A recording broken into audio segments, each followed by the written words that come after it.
Syederalun Joko Anwar yang merupakan sutradara kondang Indonesia memberikan sinyal ketertarikannya untuk menggarap film dari kisah pegawai pajak tajir Rafael Aluntri Sampodo.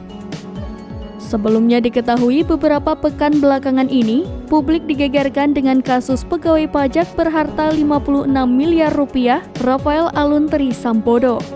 Uniknya, harta PNS golongan 3 itu baru terendus usai anak ketiganya Mario Dendi Satrio buat ulah lantaran menghajar anak anggota GP Ansor hingga koma.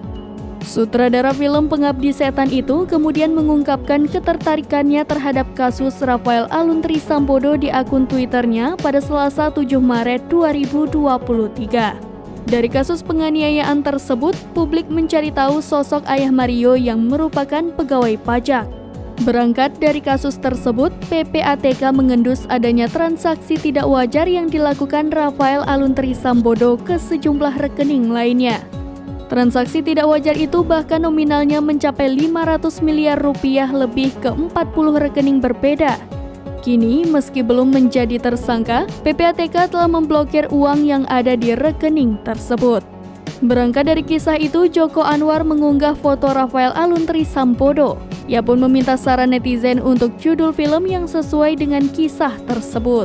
Dalam cuitan tersebut, Wakil Menteri Agraria dan Tata Ruang, Raja Juli Antoni, ikut berkomentar.